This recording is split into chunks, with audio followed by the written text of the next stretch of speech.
अस्सलाम वालेकुम जी। मैं हूं मोहम्मद ज़ुबैर और मेरे साथ मौजूद हैं एंकर इमरान रियाज खान साहब। सर आपका बहुत शुक्रिया टाइम देने का। सर इस्लामाबाद में खबरें ये आ रही हैं कि ये हुकूमत जा रही है और 6 माह का टेक्नोक्रेट सेटअप आ रहा है और जिसको इमरान खान साहब सपोर्ट करेंगे और उसके बाद इलेक्शन होंगे। बस फिर इमरान खान साहब फारग है मेरे ख्याल में। अच्छा, वो तो बड़े देखिए, खुश हो रहे हैं इस नहीं मामले में। नहीं, क्यों खुश हो रहे हैं? देखें, टेक्नोक्रेट सेटअप पाकिस्तान जैसे मुल्क में जब आते हैं और वो फिर लंबे हो लंबे जाते हो हैं, जाते हैं। और वो लंबे ही रहते हैं, फिर लटक ही जाते हैं वो।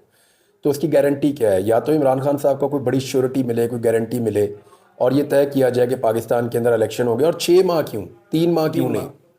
यानी तो जो आइन का इलेक्शन क्या करवाने को, कहते देखिए, हैं? जो आईनी तरीका कार है कि असम्बलियां खत्म होने के अगर तो वक्त से पहले खत्म हो जाएं तो 3 माह के अंदर आपको इलेक्शन करवाने पड़ते हैं। तो फिर 3 माह के अंदर होना चाहिए। तहरीक चलाई हुई है, देखें, इमरान खान साहब ने, उसका नाम है तहफ़्फ़ुज़ आइन पाकिस्तान। तो आइन के मुताबिक ही होना है जो होना है। हाँ, ये है कि 19-20 की गुंजाइश निकाली जा सकती है, 1-2 हफ्ते आगे 1-2 हफ्ते पीछे, हालात के तनाजुर में हम ये कर सकते हैं। लेकिन कोई ऐसी वजह नहीं है। 6 महीने में भी पाकिस्तान वही है, 3 महीने में भी पाकिस्तान वही है। इससे पहले एक टेक्नोक्रेट सेटअप बना हुआ था ना, उसने पाकिस्तान को कितना तबाह बर्बाद बहुत किया है। ज़्यादा, बहुत तो पीछे अब पहुंच एक गए। और टेक्नोक्रेट सेटअप बना के आप और तबाही कर सकते हैं। मेरे ख्याल में जब भी इलेक्शन होने हैं, आईनी तरीक़ाकार से होने हैं। और अभी सिर्फ ये हवा में बातें हैं, ऐसा कुछ नहीं है। मेरी इतला के मुताबिक इमरान खान साहब को ऐसा कुछ ऑफर नहीं किया गया नहीं फिलहाल। किया। ठीक। और जब इमरान खान साहब को ऑफर की जाएगी तो उनका जवाब आएगा, तो वो सबके सामने आ जाएगा। इमरान खान साहब तो ये कहते हैं कि जी ये हुकूमत अब टिकेगी नहीं, इनके पास वक्त बहुत कम है, उन्हें लगता है 2 महीने 2.5 महीने।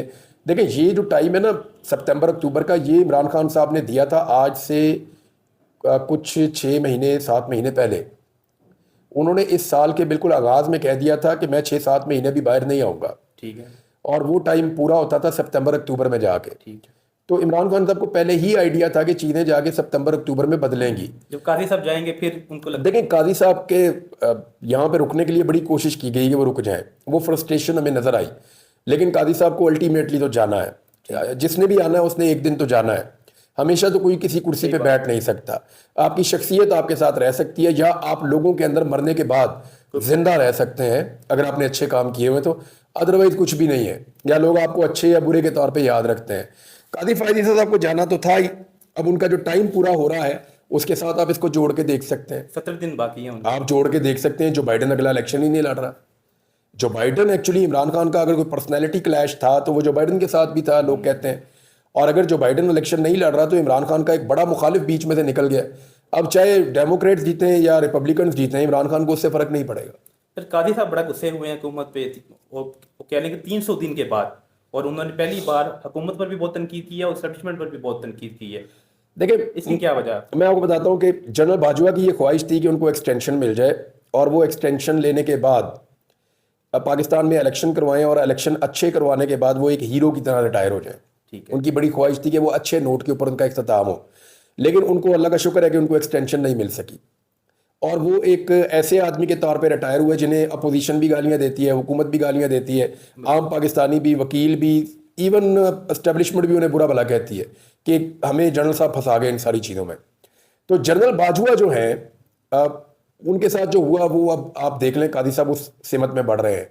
अब मुझे ऐसा लगता है कि शायद ये बात दिमाग में बैठा दी गई थी कि एक्सटेंशन हो जाएगी, और ये 3 साल का मामला है, तो ये 1 साल का नहीं है। लेकिन वो मामला 1 साल का ही निकला, और अब टाइम पीछे रह गए 2-2.5 माह। तो इसमें अब बहुत सारी चीज़ें, इंसान है, इंसान के दिमाग में आती हैं। अगर मैं इसको देखूं लॉजिकली, बस वैसे बहुत तो आती है। देखिए, परेशानी वाली बात है ना, इतना सिंपल तो नहीं है। लोग लेगेसी क्या छोड़ के जा रहे हैं कादी साहब, लोग उन्हें किस नाम से याद रखेंगे? यानी उनका कोई एक ऐसा फैसला है जिसे अवाम कहे कि अवाम के नुक्ता नज़र से ये एक बहुत अच्छा फैसला है जो कादी फ़ायद ईसा साहब ने किया, या अदलिया में उनका एक बड़ा नाम रह जाएगा कि ये फैसला ऐसा था जो कादी साहब ने किया? यानी बल्ले का निशान अब जब तक कादी साहब है तब तक उनके पीछे पीछे ही है बल्ला। सही बात है। सर दूसरा, जो नून लीग के कुछ लोग ये कह रहे हैं कि जो खान साहब की पॉपुलैरिटी है उसको खान साहब की हुकूमत ही गिरा सकती है। आप खान साहब को हुकूमत करने दें ताकि थोड़ी उनकी पॉपुलैरिटी नीचे आए। देखिए, हालात तो इतने खराब है मैं पाकिस्तान में। जब अगवा था तो मुझे एक दिन पूछा गया कि इमरान खान को कैसे ख़त्म किया जा सकता है। मैंने कहा जी वो इमरान खान ही कर सकता है, और जब इमरान खान के पास हुकूमत आएगी, वो डिलीवर करेंगे तो लोग उन्हें पसंद करेंगे, वो नहीं कर पाएंगे तो लोग उन्हें नापसंद करेंगे। तो इसके रास्ते में जो बंद बांध सकती है वो उनकी अपनी कारकर्दगी है।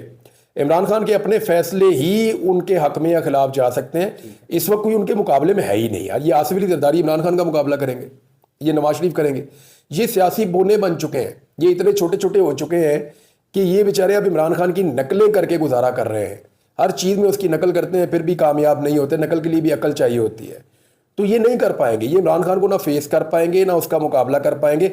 आज आप पाकिस्तान की फौज की सपोर्ट इन पॉलिटिकल पार्टीज के पीछे से निकाल दें, आप ये देखें, ये 15 मिनट इमरान खान का मुकाबला नहीं कर सकते। सर मियां और साहब इमरान खान का नहीं, एक्चुअली पब्लिक का मुकाबला नहीं कर सकेंगे। सर मियां साहब बड़े खामोश बैठे हैं, तो उनकी खामोशी की क्या वजह है? क्या वो मियाँ साहब का बनता ही है, अब चुप रह नहीं बनता उनका। मियाँ साहब के सारे अरमान टूट गए, सारे ख्वाब टूट गए, तो उनका चुप रह नहीं बनता है। इस माहौल में अब क्या, वो क्या शोर मचाए, वो क्या कहें? वो ये तो कहे इनकलाबी वो बन नहीं सकते। सही बात है। भाई को और बेटी को जो है वो ओहदों पे बैठाने के बाद अब वो इनकलाबी तो बन नहीं सकते। दूसरा, जो वो बन चुके हैं उसमें से वो बाहर कैसे निकले? लोग उनकी शक्ल और उनका जो काम है उसको पहचानते हैं। यानी छोटे भाई को लोग कहते हैं, और इमरान खान साहब ने नाम रखा था, लोग कहते हैं जी चेरी ब्लॉसम। बड़े भाई को लोग कहते हैं जी आप भी डीलर हैं, डील करके आए। और यानी उन्होंने, मियाँ साहब ने अपने रास्ते खुद ही बंद कर लिए। मेरे ख्याल में ये मामला वहाँ शुरू हो जाता है जब मियाँ साहब डिप्रेशन का शिकार हुए थे इंग्लैंड में। बरतानिया में। जब उनके घर के बाहर लोगों ने जो कुछ किया, मियाँ साहब डिप्रेशन का शिकार हो गए थे। मुझे लगता है कि उनकी फैमिली ने मियाँ साहब की जिद के अंदर इक़्तिदार लिया है और वो रास्ता इख्तियार किया जिसे वो इख्तियार नहीं करना चाह रहे थे, लेकिन वो रास्ता उन्होंने इख्तियार किया। वो इक़्तिदार में तो आ गए लेकिन फंस गए। सर जस्टिस मंसूर अली शाह ने बड़ी आज दबंग तकरीर की है। उन्होंने बोला कि आपको 100% इस फैसले पर अमल करना। 5 मरतबा मैंने जो गिना है, उन्होंने 5 मरतबा जोर दिया इस बात पे कि फैसले पे तो आपको अमल करना पड़ेगा। ये जो लोग नाच नाच के घुंघरू तोड़ रहे थे, अब ये तत्ते तवे पे बैठे होंगे, आप देखेंगे रात तक। सर फैसला क्यों लेट आ रहा है? समझ नहीं कुछ आ रही कि फैसला लेट से फैसला बहुत तफसीली फैसला है, तफसीली बहुत फैसला है। तफसीली फैसला। उसी वो फैसले के बाद क्या कोई उसमें गुंजाइश नहीं रहेगी सवाल किसी पूछने के की, किसी के लिए भी। जो सवाल पूछेगा सुप्रीम कोर्ट उसको वो पैराग्राफ निकाल के दिखा देगी कि आज ये पढ़ के आ जाओ। ठीक है। इतना तफसीली फैसला है कि किसी के लिए किसी सवाल की गुंजाइश नहीं है। और जो कोई भी सवाल पूछेगा वो पैराग्राफ निकाल के सुप्रीम कोर्ट कहेगी इसको पढ़ के आओ और बंदे के पुत्र बनो, पढ़ो इसको। ठीक है। तो ये जो बगैर पढ़े जाएगा वो बेइज्जती भी करवाएगा, और जो सवाल पूछेगा उसका जवाब बीच में से मिल जाएगा। सर अब आखिरी सवाल है कि पाकिस्तान के हालात इतने खराब हैं, तो आप इसका क्या फ्यूचर देख रहे हैं? बहुत अच्छा। मैं हमेशा पाकिस्तान के लिए जो है वो ऑप्टिमिस्ट रहता हूँ, साल हमेशा 2 साल बड़ा। में क्या देखते हैं कि साल 2 साल मेरी उम्मीद तो नहीं टूटती, मुझे लगता है पाकिस्तान बहुत आगे जाने वाला है। देखिए, हम बहुत आगे चले गए हैं, हमने शऊर की मनाजिल तय की हैं, हमने उन बुतों को तोड़ा है, पाश पाश किया है जिनके बारे में कोई सोच भी नहीं सकता था। हमने उन ताकतों को चैलेंज किया है जिनकी वजह से पाकिस्तान बहुत ख़राब होता था। तो पाकिस्तानियों ने वो मामला सीख लिए और समझ लिए जो आज तक हमें सीखना और समझना नसीब नहीं हुआ था। तो मुझे बड़ी उम्मीद है पाकिस्तान बहुत आगे जाएगा इंशाल्लाह। सर अरशद नदीम साहब पाकिस्तान आ रहे हैं आज रात, और खबरें ये हैं कि शहबाज साहब भी जाएंगे, मरीम नवाज साहब भी जाएंगे इस्तकबाल करने, और बड़ा हैवी इस्तकबाल। मेरे ख्याल में उनको अपने घर बुला लें, अपने घर बुला के उनको मिल लें, ऐवान सदर में, ऐवान वज़ीर आज़म में बुला के उनको मिल लें, वज़ीर आला हाउस में बुला के उनको मिल लें। देखें, उसको मौका दें, उसके दोस्तों को मौका दें, उसकी फैमिली को मौका दें, प्लेयर्स को मौका दें, कोचेस को मौका दें, हीरोज़ को मौका दें, कौम को मौका दें उसका इस्तकबाल करने का। हर चीज़ को अपनी गंदी सियासत के लिए इस्तेमाल नहीं करना चाहिए।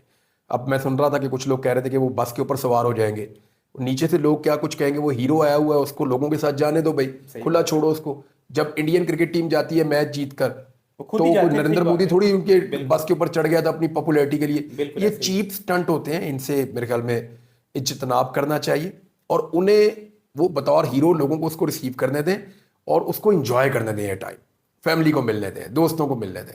वो कारनामा करके आया, उसके लिए अच्छा सोचें आप। उसने गोल्ड जीता पाकिस्तान के लिए, तो इसको अपनी पॉलिटिक्स के लिए इस्तेमाल ना करें। अपनी चीप जो इसको कहते हैं ना पॉपुलैरिटी स्टंट्स होते हैं, उनके लिए इसको इस्तेमाल ना करें। उसको जाने दें, वो घर चला जाएगा, आप घर मिलने चले जाएं या आप बुलवा के मिल लें। इनाम देना है तो आप जाकर दे दें। एयरपोर्ट के ऊपर आप अंदर एक तकरीब त्यारे के पास कहीं पे रख सकते हैं। हाँ। इनके पास CIP लॉन्च होता है, वहां कर लें। उसके बाद उनको उनकी फैमिली के और पब्लिक के हवाले करें ताकि वो हीरो की तरह लोगों को सेलिब्रेट करने का मौका दें। सर आप उनको क्या गिफ्ट देंगे? मैं सोच रहा हूँ इस बारे में। चलिए सर, बड़ी शुक्रिया आपकी, बड़ी मेहरबानी। Thank you sir.